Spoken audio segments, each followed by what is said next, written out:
Thank you for joining us on your #1 labor program from Africa to the rest of the world, the Tripartite, the Worker, Employer, and Government Roundtable. I am your host, Abulu Osemahu. Thank you. After 76 years, coal miners in Enugu, southeast Nigeria, who were massacred by the colonial police, get a £420 million compensation from a Nigerian court. So the judiciary still works very well in Africa, and particularly in Nigeria. We will give you details of what transpired in that court in Enugu. And the president of the Nigerian Union of Mine Workers has something to say about that judgment. When I had that judgment, I jubilate because my best interest is the welfare of the workers. Stay tuned on Let's Talk segment. Are you aware that after 84 days, the joint head sector unions in Nigeria have suspended their strike? How did it happen? What did they agree on? Don't forget, their major or bone of contention is the non-implementation of the upward review of what they call Consolidated Health Salary Structure, JOHESU, after about 12 years. The expanded neck in session voted unanimously to suspend the ongoing indefinite nationwide strike action. We'll give you details as the program unfolds. Would you like to know the minimum wages in European countries? So stick around for our global update on labor stories. And interestingly, we would like to let you know that Nigeria, Africa's most populous black nation, has signed a bilateral labor agreement with the Kingdom of Saudi Arabia. What is entailed in that document? We will give you up to date on that.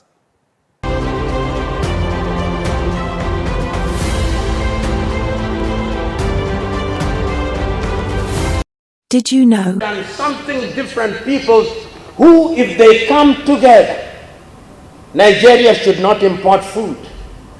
And the day Nigeria stops importing food, there'll be millions of jobs here. Nigerians will not jeopardize. The day we have water in every home in Nigeria, we will have the planners that he was talking about as level #1. The day Nigeria gets it right, we'll have people talking about the 4th industrial revolution and artificial intelligence. One of the things that is happening in Nigeria now, look at the Nigerian banks in Africa. Access, UB, GTZ. You are succeeding in that area. Look at the area of fintech. Nigeria is doing something, but Nigerians must know that your GDP of 500 billion, never talk about it. Never talk about your GDP being 500 billion. It is a shame. Keep it quiet until in 5 years your GDP is 2 trillion. Then you can begin talking. Because that is what Nigeria can do to the rest of us. Once you are 2 trillion, then you begin to talk. Then we begin to, Nigeria can then become the anchor of West Africa. And when Nigeria becomes the anchor of West Africa, there will be no Japa in West Africa. When South Africa becomes the anchor of Southern Africa, there will be no Japa from Southern Africa. When the Democratic Republic of Congo becomes the anchor of Central Africa, there will be no Japa from Central Africa. When Egypt and Morocco become the anchors, there will be no Japa from the Maghreb. When Kenya and Uganda and Ethiopia and Tanzania become the anchors, there will be no Japa from East Africa, and Africa will become a respectable continent because we'll have solved all our problems. But of course, not all problems can be solved. Most of our nagging problems, and our young people will be proud to be in the continent of Africa, dignified. And that dignity is what will make Africa to be respected throughout the world. Did you know? Welcome back. Now, as we told you in the opening, let's give you an update on labor stories shaping the world of work globally.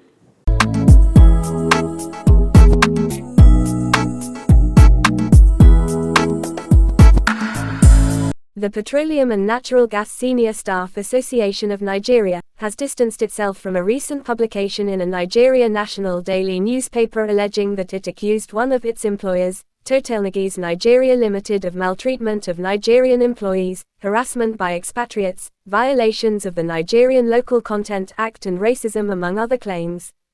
A statement by its acting General Secretary, Jerry Amar, said the national leadership has neither issued any statement on the mentioned accusations nor provided any document to the media. The statement adds that the cited publication referenced an internal document between staff workers and their management without authorization, constituting a breach of privacy and confidentiality, which the association strongly condemns. The Petroleum and Natural Gas Senior Staff Association of Nigeria argues that it is a structured organization, and only the national leadership is authorized to communicate the association's official position. Saudi Arabia and Nigeria have signed their first ever bilateral agreement on the recruitment of general workers, creating a formal labor corridor between one of Africa's largest economy and the Middle East's biggest labor market. The agreement aims to formalize Nigeria's labor contribution to Saudi Arabia's economy while ensuring worker protections. This collaboration aligns with Saudi Arabia's Vision 2030 goals to reform its workforce and diversify its economy.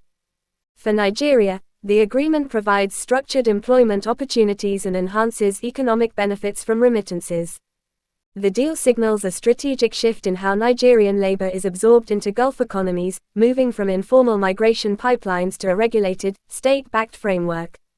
Signed on the sidelines of the Global Labor Market Conference 2026 in Ryad, the agreement positions Nigeria as a priority labor partner for Saudi Arabia at a time when the kingdom is aggressively reshaping its workforce under Vision 2030.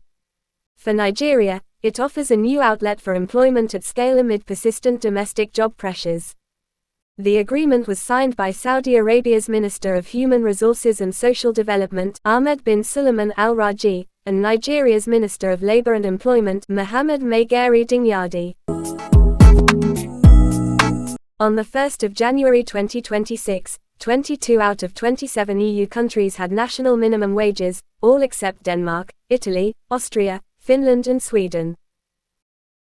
This article by Eurostats on January 30, 2026, reports that of these countries, 8 had minimum wages below Euro 1,000 per month: Bulgaria, €620, Latvia, €780, Romania, €795, Hungary, €838, Estonia, €886, Slovakia, €915, Czechia, €924, and Malta, €994.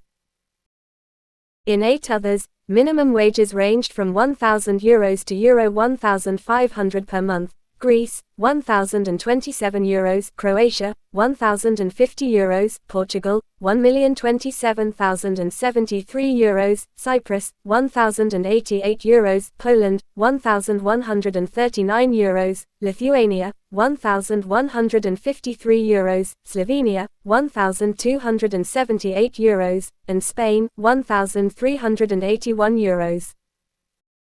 In the remaining 6 countries, minimum wages were above Euro 1,500 per month: France, €1,823, Belgium, €2,112, the Netherlands, €2,295, Germany, €2,343, Ireland, €2,391, and Luxembourg, €2,704. Data show that the highest minimum wage across EU countries was 4 times higher than the lowest. However, the disparities in minimum wages across countries are considerably smaller once price level differences are taken into account.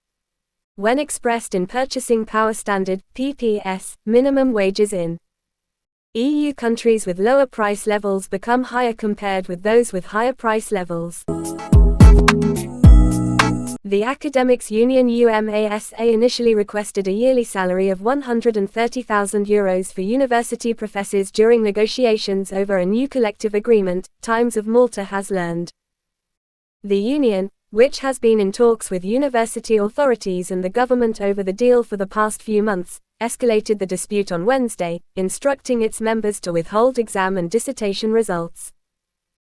Sources close to negotiations told Times of Malta the union had initially demanded a yearly pay packet of €130,000 for full professors, together with an additional €5,000 allocated for work resources to be reimbursed when purchasing work-related materials or undertaking academic travel. Full professors at the University of Malta are currently on a pay packet of just under €85,000 and can request an extension to their term beyond the statutory retirement age of 65. It is unclear whether the union also requested similar increases for associate professors, senior lecturers and lecturers, all of whom currently earn between €49,000 and €72,000 a year. In Ukraine, the government recently pushed a controversial labor code reform through parliament within 24 hours of sharing it with unions, effectively sidelining meaningful social dialogue and violating ILO conventions. On December 29, 2025, unions received a new draft of the labor code late in the evening. The very next day, it was submitted to a government committee, making it impossible for unions to analyze the document, especially amid electricity supply challenges. SAI and EPSU have reached out to the ILO Director General for immediate intervention to ensure Ukraine's labor law reform process complies with international labor standards and respects social dialogue principles. Comrades from Building and Woodworkers International and Education International were denied entry to Palestinian territories by the Israeli government, restricting their ability to meet with their affiliated members and support legitimate trade union activities in the region. Ambit Yusin, BWI General Secretary, said, "Blocking us from meeting workers is a deliberate act of exclusion and part of a wider attack on union rights and basic freedoms." Quote. Meanwhile, Education International stated, "Blocking international solidarity is a further effort to prevent the truth from being witnessed and shared."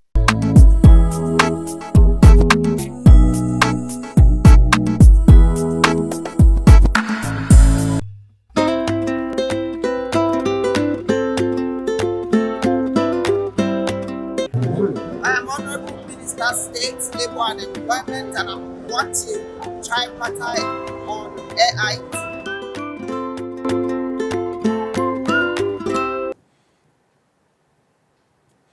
Welcome back.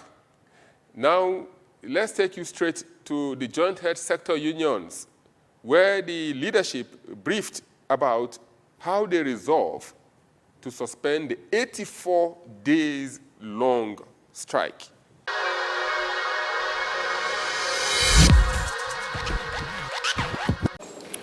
Here Soweto. Here Africa.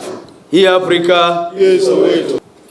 It is on record that the Federal Ministry of Labor and Employment had earlier convened conciliation meetings since the commencement of the strike, which were not too successful. But the third meeting was the emergency conciliation meeting convened on February 5, 2026. That is yesterday, arising from the 14-day ultimatum issued by the Trade Union Congress of Nigeria, TUC, and the Nigerian Labour Congress to federal government on the implementation of the adjustment of CONHES. The emergency meeting had in attendance from the federal government side the Ministers of Labor and Employment, Finance, Health and State for Health, including National Salaries, Incomes and Wages Commission representatives, and from the trade union side, the national leadership of the Trade Union Congress, ably led by the President in person, Nigerian Labour Congress and joint health sector unions are in attendance. At the seemingly exhaustive and stormy deliberations, the following resolutions and terms of settlement were agreed on. Number 1, the ongoing CBA negotiation shall be structured to appraise all identified defects, gaps, and implementation failures, especially between 2009 and 2026. Outstanding issues connected to the implementation of the adjustment of CONHES shall kickstart the CBA under exclusive auspices of JOHESU members without any delay. 3.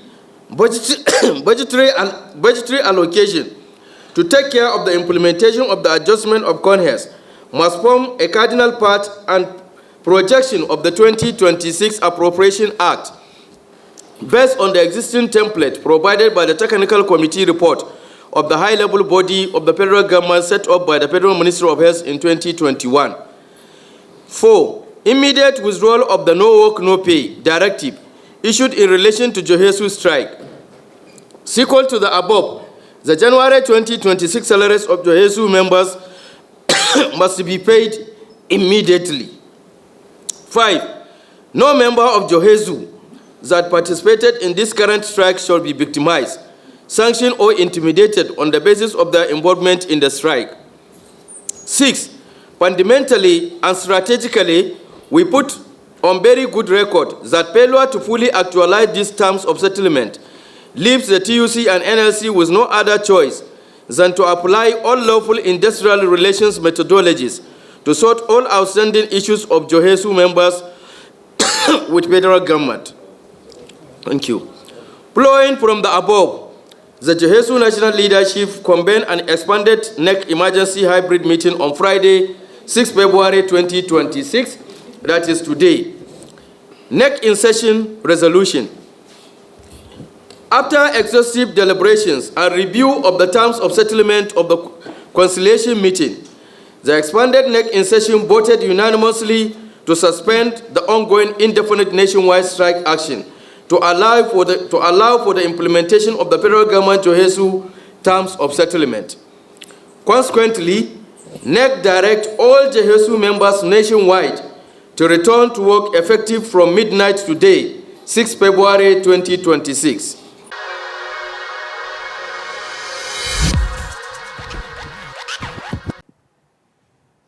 Welcome back. We just hope that the Nigerian authorities and governments across Africa and across the world will learn to negotiate with health workers and other sectors not to have such a long strike period. And now let's take you quickly to the National Union of Mine Workers in Nigeria. They are going to be reacting to the development that happened in Enugu, Southeast Nigeria, where a court has fined the British government £420 million over the killing of coal miners in 1949. But before that, we'll give you a brief of what happened in the court. The court awards £420 million compensation to 1949 coal miners' massacre in Enugu, Southeast Nigeria. After 76 years, victims of the Enugu coal miners' massacre are finally getting justice. This follows a landmark judgment of the Enugu State High Court on Thursday, which ordered the British government to pay £420 million as compensation to families of the 21 coal miners killed on 18 November 1949 at the Iva Valley coal mine in Enugu, southeast of Nigeria. Delivering the judgment, Justice A.O. Onovo described the killings as an unlawful and extrajudicial violation of the right to life, holding the British colonial administration fully liable and awarding £20 million to each victim's family, with a post-judgment interest of 10% per annum until fully paid. The miners were shot during a peaceful protest against harsh working conditions, racial wage discrimination, and unpaid entitlements. They had adopted a go-slow action and occupied the mine, a move the court noted posed no threat to the authorities before the police opened fire, killing 21 and injuring dozens. Aside financial compensation, the court ordered the British government to issue unreserved written apologies to the families, to be published in national newspapers in Nigeria and the United Kingdom, recognizing the historical injustice committed during the colonial rule.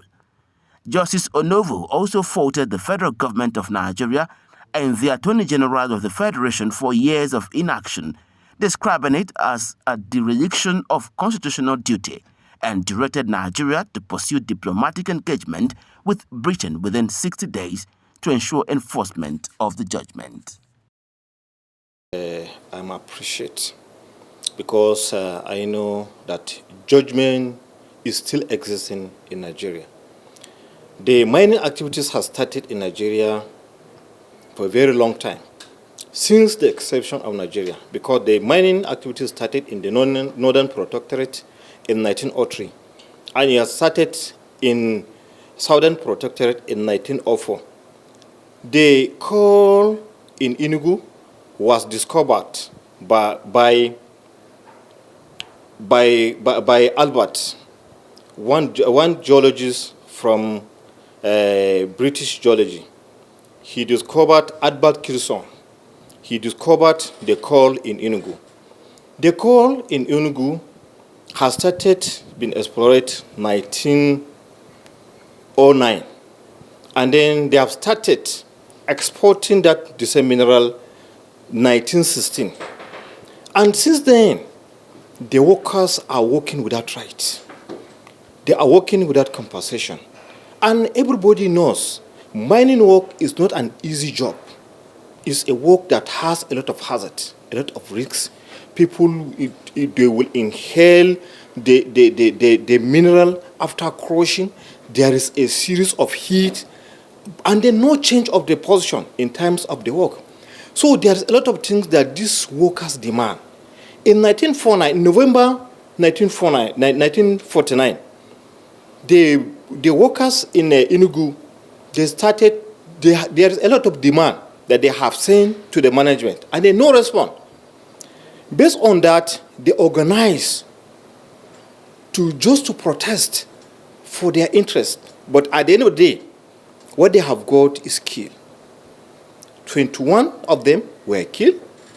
50 of them were seriously injured. Some of them even, they died after some times. Since then, there is nothing to take on. Because even among those things that agitate the issue of independence, it is part of it. Because our people look that in our country, with our mineral resources, and then we don't have rights. And then people will die, they will kill people, and then it will remain silent. Saying that agitation continue. So actually, when I had that judgment, I jubilate, because my best interest is the welfare of the workers. Because I know the pain, I have passed through all those processes before I became the president of this organization. I know what workers means in the mining sector. And I'm using this medium to draw the attention of our government. Apart from us, go to other countries. There's no any country that they're neglecting the right of their people. Anybody that is in Nigeria to mines, whatever he's going to invest, if our right of our workers is taken, it means that we are selling our flesh to some other people. I call the attention of the government to deploy the arrangement of repatriation of this judgment, to enforce this judgment, to make sure that there's a serious collaboration between our Ministry of Foreign Affairs with the British government, to make sure that this family has gained, because these are the breadwinners of this family, that they have been killed without a reason. Thank you for investing your time with us. Don't forget to reach us on our email at thetripartitetv@gmail.com or tripartitetv@gmail.com. Link with us in our social media handles. This program is open for sponsorship, partnership, collaboration, and support.